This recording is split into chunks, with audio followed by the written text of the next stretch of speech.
Turuan ng alagad tungkol sa Biblia. Kung ang prayer ang tubig ng kaluluwa, ang Biblia naman ang pagkain nito. Matapos turuan ng bagong alagad kung paano manalangin ng tama, ipakilala naman siya sa Biblia. Bahagi ng Great Commission ang pagtuturo ng lahat na ipinag-uutos ni Kristo. Isa lamang ang pinanggagalingan ng mga kautosang ito, ang Biblia. Kaya mahalaga na tayo ay mag-aral at nang sa ganoon ay makapagturo ng salita ng Diyos. Ayon sa Panginoong Hesus, ang lahat ng mga kautusan ng Diyos ay may isa sa buod sa isang utos. Mahalin mo ang Diyos ng buong puso, buong kaluluwa, buong isip at buong lakas. Ang tanong ay ito, paano mo mamahalin ang Diyos na hindi mo kilala?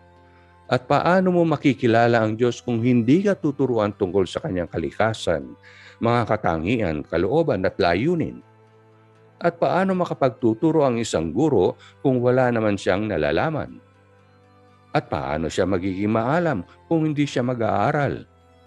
Kaya nga, mahalaga na makilala muna natin ang Diyos bago natin siya kusang loob na mahalin ng tunay.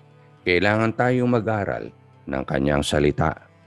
Ang pag-aaral ng Biblia ay nagsisimula sa pagbabasa. Basa, basa, basa. Kapag nakahiligan na ang pagbabasa araw-araw o gabi-gabi o araw at gabi, susunod na dito ang pagbubulay-bulay ng nabasang mga talata. Reading, tapos meditation. Sa meditation part, inuusisa natin ang ating sarili kung nauunawaan ba natin ang ating nabasa. Kung hindi maliwanag, dapat napag-isipan. Huwag magmamadali sa pagbabasa. Again, kung hindi maliwanag, pag-isipan. Isip, isip, isip. Ang lahat ng bagay na itinuturo ng Biblia ay hindi natin matututuhan, ibuhos man natin ang ating buong buhay. Subalit, mayroong sapat na karunungan na makapagsisilbing gabay upang ating mauunawaan ang kahulugan ng buhay, ating pag-isipan at himay-himayin ang mga sumusunod. A. Ang Biblia ay salita ng Diyos. Sinasabi sa 2 Timothy na lahat ng Eskriptura ay hininga ng Diyos at kapaki-pakinabang para sa pagtuturo, pagbatikos, pagtatama at pagsasanay sa katuwiran, upang ang taong makadiyos ay maging ganap sa paggawa ng kabutihan.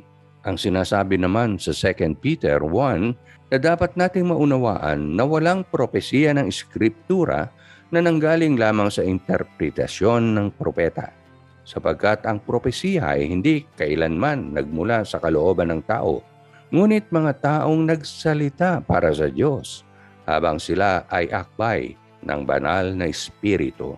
Letter B. Dahil sa ang Biblia ay salita ng Diyos, ito ay may autoridad.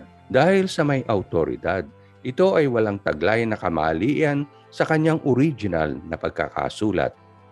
Ang tinatawag na variants o tila kulang sa kalinawan ay hindi sapat na mabago ang alinmang bahagi ng kabuuan. Ang mga ito ay nangyari sa proseso ng pagsusulat ng kopya ng mga manuscripts. Letter C. Sinasabi sa Psalm 119:105 na ang salita ng Diyos ay lampara sa aking paa at ilaw sa aking daraanan. Sa makatuwid, ang Biblia ang mag-aakabay sa atin sa kadiliman upang tayo ay hindi madapa sa ating dinaraanan. Ito ang mag-aahon sa atin mula sa kamangmangan tungo sa karunungan. Ito ay malinaw. Ito ay mauunawaan. Letter D. Ang Biblia ay aklat ng katotohanan tungkol sa kalikasan at kalooban ng Diyos at kalikasan at layunin ng kanyang nilikha. Ito ay kinakailangan lalong-lalo na sa taglay nitong gabay sa buhay, sa pagtukoy kung ano ang totoo, mabuti at tama. Ito ang nagbibigay ng kabuuan sa lahat ng iba't ibang bahagi ng buhay at sangnilikha. Letter E. Ang sabi ni John sa kanyang gospel ay marami pang ginawang mga milagro ang Panginoong Hesus na nasaksihan ng kanyang mga alagad maliban sa taglay ng kanyang sinulat sa aklat. Subalit ang dahilan ng pagbuo nito ay upang tayo ay maniwala na si Jesus ang Mesiyas, ang anak ng Diyos, at sa pamamagitan ng pananalig tayo ay magkaroon ng buhay sa kanyang pangalan. Sa makatuwid, ang Biblia ay sapat para sa isang matagumpay at masaganang pamumuhay na nagbibigay kaluwalhatian sa Diyos. Letter F. Ang Biblia ay may 66 books na nahahati sa dalawang bahagi. Lumang Tipan, 39 books, at Bagong Tipan, 27 books. Ang Old Testament ay nahahati sa tatlong bahagi. Mga aklat ng historya, mga simulain, Genesis. Ang hinirang na bayan ng Diyos, Exodus, Leviticus. Tungo sa pangakong lupain, Numbers, Deuteronomy. Pagsakop ng pangakong lupain, Joshua, Judges, Ruth. Ang nagkakaisa at ang nahating kaharian, 1st at 2nd Samuel, 1st at 2nd Kings, at 1st at 2nd Chronicles. Ang panahon ng deportasyon, Ezra, Nehemiah, Esther. Ang mga aklat ng karunungan, Job, Psalms, Proverbs, Ecclesiastes, Song of Solomon. Mga aklat ng mga propeta, Isaiah, Jeremiah, Lamentations, Ezekiel, Daniel, Hosea, Joel, Amos, Obadiah, Jonah, Micah, Nahum, Habakkuk, Zephaniah, Haggai, Zechariah, Malachi. Ang New Testament naman ay nahahati sa 4 na bahagi. Gospels, Matthew, Mark, Luke, John. Ang paglaganap ng Ebanghelyo, the Book of Acts.